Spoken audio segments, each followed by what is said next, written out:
स्वागत है। मैं हूं मनोज श्रीवास्तव। खबरों की शुरुआत करते हैं इस वक्त की हेडलाइंस के साथ। इकोनॉमी के लिए दोहरी खुशी। रिटेल महंगाई करीब 2% घटकर 5% पर पहुंची। फूड इन्फ्लेशन में बड़ी राहत। अगस्त में दोगुनी हुई इंडस्ट्रियल प्रोडक्शन की रफ्तार। दूसरी तिमाही में इन्फोसिस के दमदार नतीजे। मुनाफा, आय और एबिट मार्जिन और डॉलर आय अनुमान से बेहतर। एट्रिशन रेट भी सुधरा। एचसीएल टेक के भी अच्छे नतीजे। 2 दिन की तेजी के बाद बाजार में मुनाफा वसूली। सेंसेक्स और निफ्टी फ्लैट बंद। पीएससी, मेटल, ऑटो, एनर्जी शेयरों में खरीदारी। आईटी, रियल्टी शेयरों पर दबाव। गहराते गाजा संकट के बीच भारतीयों की सुरक्षित वतन वापसी के लिए ऑपरेशन अजय शुरू। इजरायल ने सीरिया के एयरपोर्ट पर किया हमला। फोर्ब्स इंडिया रिच लिस्ट में फिर शिखर पर मुकेश अंबानी। दूसरे नंबर पर गौतम अडानी। शिव नाडर की टॉप 3 में एंट्री। टॉप 5 में सावित्री जिंदल इकलौती महिला।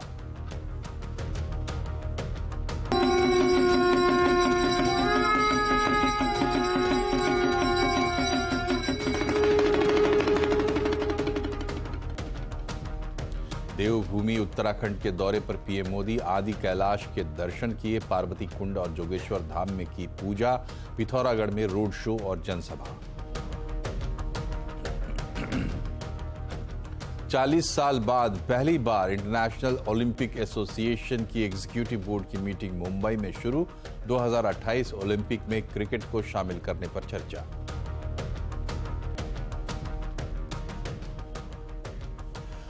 त्योहारों से पहले महंगाई और इंडस्ट्रियल प्रोडक्शन के मोर्चे पर दोहरी खुशी आई है। रिटेल महंगाई में करीब 2% की कमी देखने को मिली है और ये 5% पर आ गई है। वहीं आईआईपी की रफ्तार भी 2 गुना हो गई है। अगस्त आईआईपी 5.7% से बढ़कर 10.3% पर पहुंच गया है। बात करते हैं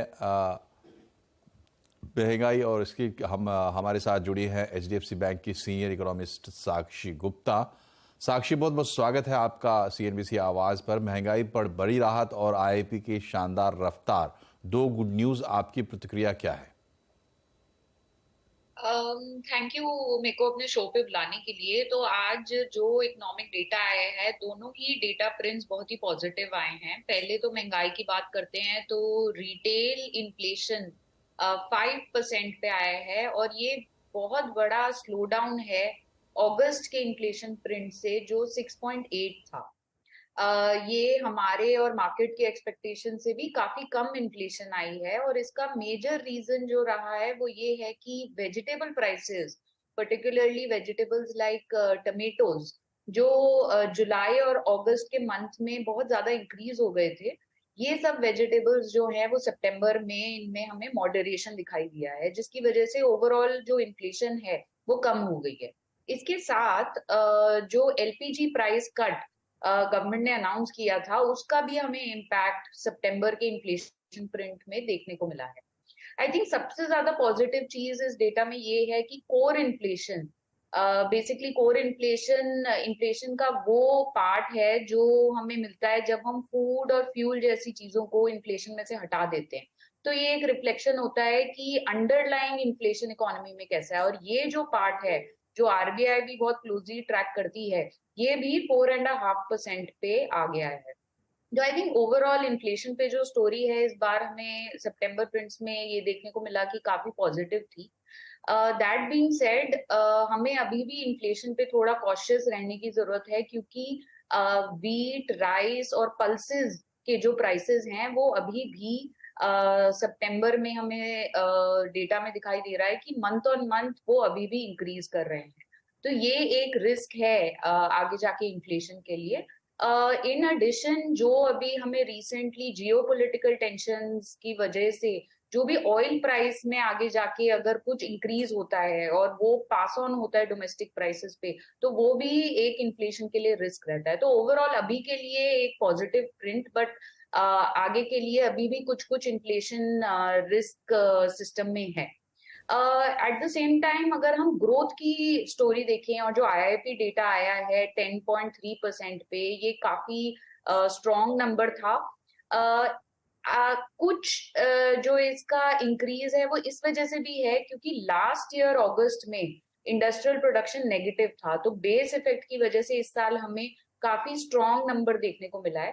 बट अगर मैं सीक्वेंशियली मंथ ऑन मंथ भी आईआईपी के डिफरेंट सब सेक्टर्स में मोमेंटम देखूं तो वहां पे भी हमें पॉजिटिव मोमेंटम दिखाई दे रहा है। तो ओवरऑल इकोनॉमिक एक्टिविटी के पर्सपेक्टिव से अगर हम देखें तो डोमेस्टिक और कोर सेक्टर ग्रोथ एक पॉजिटिव सिग्नल दे रही है। ऑफ कोर्स डोमेस्टिक प्रोडक्शन के लिए जो स्लो डाउन है ग्लोबली वो एक रिस्क है, but I think at this stage broad based हमें डिक्लाइन इकोनॉमी में नहीं दिखाई दे रहा है और ये काफी पॉजिटिव नंबर है ग्रोथ के पर्सपेक्टिव से। बहुत बहुत शुक्रिया आपका साक्षी, आपने कमेंट्स देने के लिए। बढ़ते हैं आगे। इन्फोसिस के नतीजे भी आ गए हैं। आईटी दिग्गज इन्फोसिस ने अपने दूसरी तिमाही में अच्छा प्रदर्शन किया है। इन्फोसिस ने सितंबर तिमाही में अनुमान के मुताबिक नतीजे पेश किए, लेकिन कंपनी के लगातार दूसरी बार रेवेन्यू गाइडेंस में कटौती हुई है। सितंबर तिमाही में मुनाफा 4.5% बढ़ा है। ये 5,945 करोड़ से बढ़कर 6,215 करोड़ रुपए हो गया है। इन्फोसिस की आय में भी करीब 3% की ग्रोथ देखने को मिली है। नतीजों के साथ इन्फोसिस ने 18 रुपये प्रति शेयर के हिसाब से डिविडेंड का ऐलान भी किया है। Seeing the discretionary programs, the last transformation programs, they have reduced significantly. And we are seeing the decision making continues to be slow. So as we've looked at this quarter, the volumes are still under constraint. And keeping that in mind, we've given a guidance for the full year. The large and mega deal wins really are positioning us very well for the future. इधर HCL take के दूसरी तिमाही के नतीजे मिले जुले रहे हैं। सितंबर तिमाही में HCL टेक का मुनाफा 8.3% बढ़कर 3,830 करोड़ रुपए हो गया है। वहीं आय 1.4% बढ़कर 26,672 करोड़ रुपए हो गई है। कंपनी का एबिट मार्जिन 16.9% से बढ़कर 18.4% रहा है। कंपनी ने 12 रुपये प्रति शेयर अंतरिम डिविडेंड का ऐलान भी किया है। और अब बात बाजार की। आज 2 दिन की तेजी के बाद बाजार में मुनाफा वसूली देखने को मिली। इसी के साथ बाजार फ्लैट बंद हुआ। एक्सपायरी का भी दिन था। सेंसेक्स 65 अंक और निफ्टी 17 अंक गिरकर बंद हुआ। आज सबसे ज्यादा खरीदारी पीएससी, मेटल, ऑटो, एनर्जी शेयरों में रही। आईटी, रियल्टी शेयरों पर आज दबाव देखने को मिला। और मैराथन ट्रेड्स पीएमएस के सीईओ अतुल सूरी का कहना है कि इलेक्ट्रिक उपकरण और केबल कंपनियों के रिजल्ट बेहतर रहे हैं और आगे भी ये कंपनियां अच्छा कर सकती हैं। उन्होंने आगे ये कहा कि वे इलेक्ट्रिक उपकरण, केबल और इंफ्रा की कंपनियों पर बुलिश है। मुझे लग रहा है ये जो इलेक्ट्रिकल इक्विपमेंट्स हैं, ये जो केबल वाली कंपनीज हैं, इनमें काफ़ी बहुत अच्छा मूवमेंट है। इनके नंबर्स बहुत अच्छे आ रहे हैं। सेकेंड इज जो आपके इंफ्रा के प्लेज हैं, वहाँ भी बहुत एक्शन हो रहा है। तो एक लार्जर थीम है, डिफेंस है, उसमें भी 5-6 स्टॉक हैं।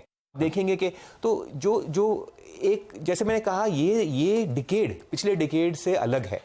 पिछला डिकेड जो था वो एक्सटर्नल फेसिंग लिमिटेड 3-4 सेक्टर्स का था। ये डिकेड अलग है। ये डिकेड ब्रॉड बेस्ड है। और अब बात करते हैं इजराइल और हमास के बीच चल रहे युद्ध की।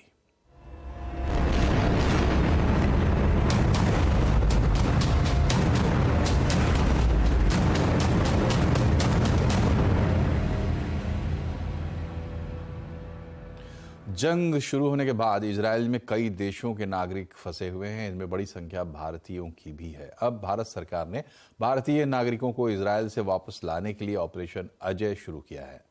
ये जो लोग इजराइल से भारत वापस लौटना चाहते हैं उनके लिए स्पेशल चार्टर्ड फ्लाइट्स का इंतजाम किया गया है। इजराइल से पहली फ्लाइट करीब 230 भारतीयों को लेकर कल सुबह वापस लौटेगी। जरूरत के हिसाब से और भी फ्लाइट्स भेजी जाएंगी। ऑपरेशन अजय के लिए विदेश मंत्री ने आज अधिकारियों के साथ एक समीक्षा बैठक की। इजराइल में करीब 18,000 भारतीय रहते हैं। Operation Ajay has been launched to facilitate the return from Israel of our citizens who wish to come back. The first charter flight will be reaching Tel Aviv later tonight to pick up Indian citizens and is likely to return to India tomorrow morning. We will share with you information about further flights as they are finalized. This is still an evolving situation. You are aware, External Affairs Minister took a preparatory meeting earlier in the day. We're also in touch with our, of course, with our embassy in Tel Aviv, our representative office in Ramallah, as well as with our neighboring, the missions in our neighboring, in the neighboring countries there, particularly Jordan, Syria, Egypt, etc.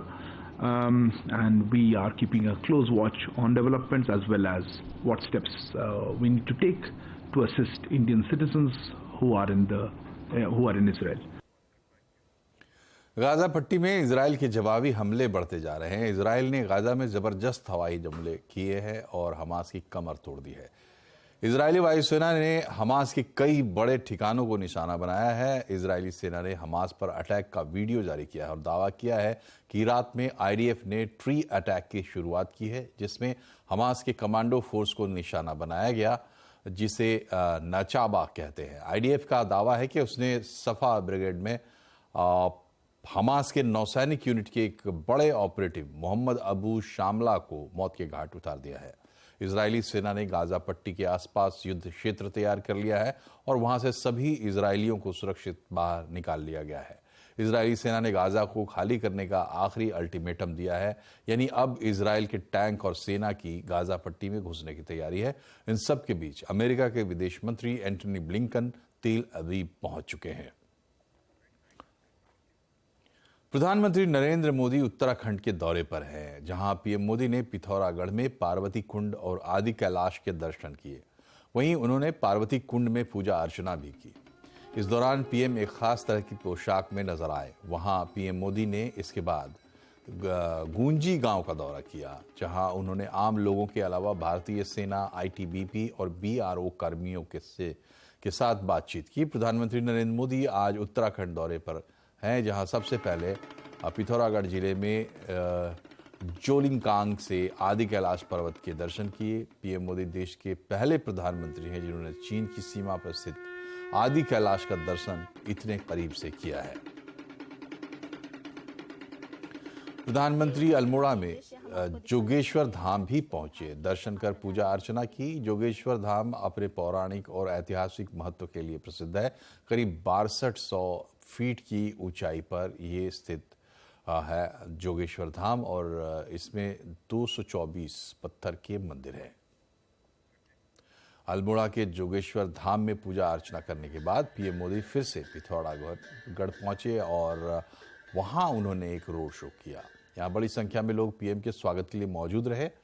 वहीं यहाँ से प्रधानमंत्री ने उत्तराखंड को अरबों रुपए की सौगात भी दी। उन्होंने 4200 करोड़ की योजनाओं का शिलान्यास किया।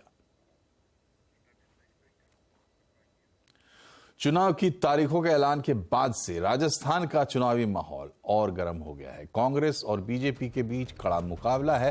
क्या चल रहा है राजस्थान में और क्या है वहां का चुनावी माहौल, आज देखिए आवाज अड्डा में। इस पर एक बड़ी चर्चा शाम 7:57 पर।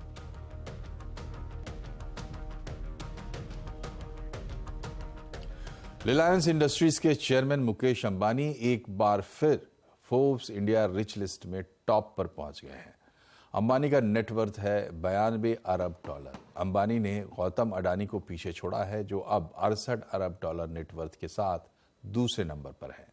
वहीं HCL टेक के शिव नाडर 42% ग्रोथ लेकर और 29 अरब डॉलर की नेटवर्थ के साथ टॉप 3 में एंट्री उन्होंने कर ली है। इस लिस्ट में चौथे नंबर पर है ओपी जिंदल ग्रुप की प्रमुख सावित्री जिंदल, जिनका नेटवर्थ है 24 अरब डॉलर और 5वें नंबर पर 23 अरब डॉलर की संपत्ति के साथ राधा कृष्ण दमानी है।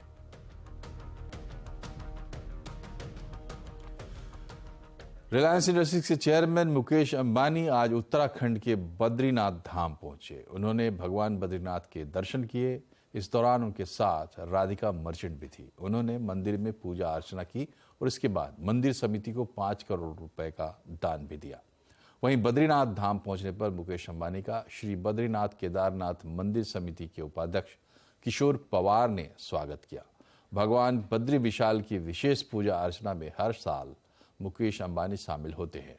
बद्रीनाथ के दर्शन के बाद मुकेश अंबानी ने केदारनाथ के दर्शन भी किए।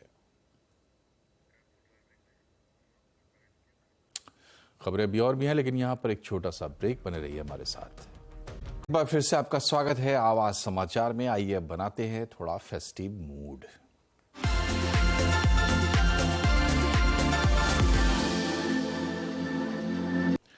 गुजरात में सबको नवरात्रि के 9 दिन गरबा खेलना है, लेकिन ये बहुत आसान नहीं है। उतनी एनर्जी भी चाहिए और रोज अलग अलग कपड़े और जेवर भी चाहिए। ये बहुत खर्चीला हो सकता है। ऐसे में अब रेंट पर कपड़े लेकर पहनने का चलन बढ़ रहा है। देखिए संवाददाता केतन जोशी की ये कलरफुल रिपोर्ट।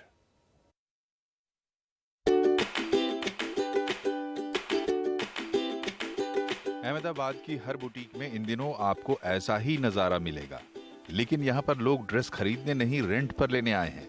गरबा खेलने वाले आखिर ड्रेस खरीदने की बजाय रेंट पर क्यों लेते हैं? सुनिए उन्हीं की जुबानी। मैं एक टीचर हूँ। मंडे टू फ्राइडे तो कंपलसरी स्कूल आवर्स रहते हैं और सैटरडे संडे तो फुल गरबा करना है, और उसके लिए मैं यहाँ पे अच्छे से अच्छे कपड़े रेंट पे लेने के लिए आई हूँ, क्योंकि हम खरीदते हैं पूरे साल कपबोर्ड में पड़े रहते हैं और नेक्स्ट टाइम तो वो फैशन ओल्ड हो जाती है, पसंद भी नहीं रहता और पहनना भी अच्छा नहीं लगता, रिपीट। तो इसके लिए ही मैं यहाँ पे आई हूँ और रेंट पे अच्छे से अच्छे कपड़े लेने के लिए। यहाँ पे वेस्टर्न ही गरबा होता है तो उसमें ड्रेस चाहिए ही चाहिए, तो फिर मुझे मेरा इतना बजट नहीं है कि मैं खरीद के पहन सकूं, तो फिर मैं 500 रुपये यहाँ पे रेंट पे लेने आई हूँ। वैसे भी एक ही ड्रेस से 9 दिन गरबा करने से अच्छा है कि रोज भाड़े पर अलग अलग ड्रेस और साज श्रृंगार ले लिया जाए। नवरात्रि के लिए हैंडवर्क वाले नए कपड़ों की कीमत 5,000 से 50,000 के बीच होती है। वहीं पुरुषों और महिलाओं दोनों के लिए 200 से 2,000 के रेंज में रेंट पर सारे कपड़े मिल जाते हैं। लोगों के झुकाव को देखते हुए आज अकेले अहमदाबाद में 450 और पूरे गुजरात में करीब 3,000 बुटीक कपड़े रेंट पर दे रहे हैं। रिस्पांस बहुत ज्यादा है और मैं सोचती हूँ कोरोना से पहले 5-1 साल तो हो गए कि सब लोग ऐसा सोच रहे हैं कि एक बजट लेके चलते हैं कि नवरात्रि है, 10 दिन गरबा गाना जाना है, तो फिर पास भी चाहिए, नाश्ते के लिए भी पैसा बचाना है, आउटफिट्स के लिए भी एक बजट रहता है। तो ऐसा सोचते हैं कि हर दिन कुछ नया पहने और अगले साल फैशन चेंज हो जाएगा, तो उसके लिए भी वो लोग इन्वेस्ट नहीं करते और वही सोचते हैं कि रेंट पर मिल जाए तो अच्छा है। 9 दिन तक आप अलग अलग ड्रेस में भी दिखो और खर्च भी कम हो। पिछले 5 साल से ये ट्रेंड लगातार बढ़ रहा है। इस नवरात्रि में युवाओं का जोश हाई है, लेकिन खिलैयाओं ने एक नया ट्रेंड सेट किया है, रेंट पर गरबा का ड्रेस लेना, जिससे अच्छी तरीके से गरबा भी किया जाए और साथ ही साथ फैशनेबल कपड़े भी हर साल पहनने को मिले। केतन जोशी, अहमदाबाद। क्या इस बार फेस्टिव सीजन भारत में 10 लाख कारों की बिक्री का जादुई आंकड़ा छुएगा? ऑटो सेक्टर को यही उम्मीद है। इस जादू को सच करने के लिए किन कारों पर है कंपनियों का भरोसा और क्या है ट्रेंड, बता रहे हैं रोहन सिंह।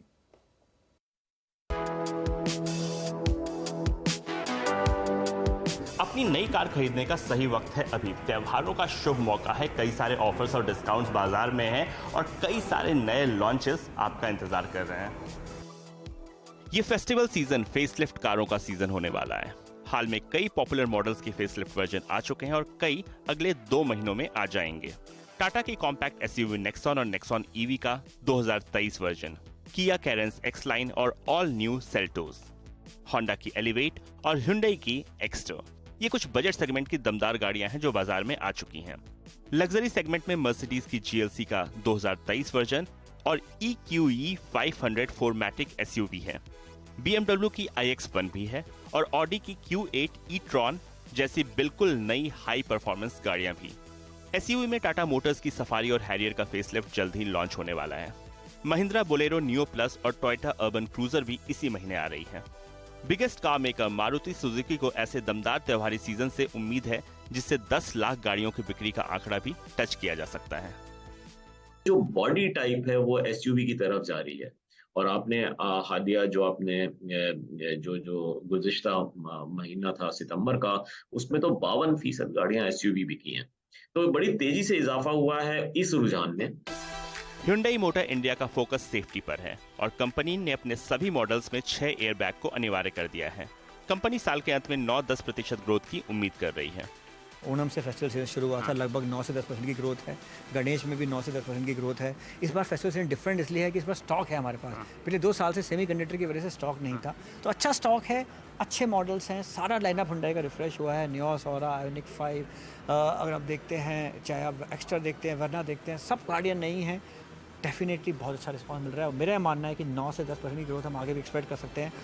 फेस्टिव बिक्री को एक्स्ट्रा पुश देने के लिए मारुति चुनिंदा मॉडल्स पर 15 से 20 हजार के बेनिफिट्स दे रही है और डीलर्स भी डिस्काउंट दे रहे हैं। होंडा सिटी पर आप 25,000 और अमेज पर 15,000 के कैश डिस्काउंट ले सकते हैं। BMW ने आकर्षक EMI और कम ब्याज विकल्पों की पेशकश की है और Mercedes Benz complimentary insurance option लेकर आई है। डीलर जो है अपनी तरफ से अपने पॉकेट से कुछ एक्स्ट्रा स्कीम देके कंज्यूमर को अट्रैक्ट करने की कोशिश करता है। आप बिल्कुल डिमांड करिए, आपका हक है, आपको बेस्ट डील मिलना चाहिए कंज्यूमर को और मुझे मतलब पूरा विश्वास है कि इस बार मिलेगी भी। इस बार कारों की इन्वेंट्री अच्छी है, इसलिए सेक्टर कुल मिलाकर लगभग 35% ग्रोथ की उम्मीद कर रहा है। गाड़ी खरीदते वक्त डीलर से अतिरिक्त डिस्काउंट की मांग करना आपका अधिकार है और अगर गाड़ी की इन्वेंट्री ज़्यादा है तो हो सकता है डीलर्स आपको अतिरिक्त डिस्काउंट दे भी दें। वैसे नए साल के लगभग सभी ऑटो कंपनियां अपने प्राइसेस रिवाइज करती हैं, तो नई गाड़ी खरीदने का सही वक्त है अभी। कैमरामैन राजेंद्र रैना के साथ रोहन सिंह, दिल्ली। और इसी के साथ बुलेटिन में फिलहाल इतना ही, लेकिन खबरों पर अपडेट रहिए और जुड़े रहिए CNBC आवाज़ से। सोशल मीडिया हैंडल्स आपकी स्क्रीन पर। नमस्कार।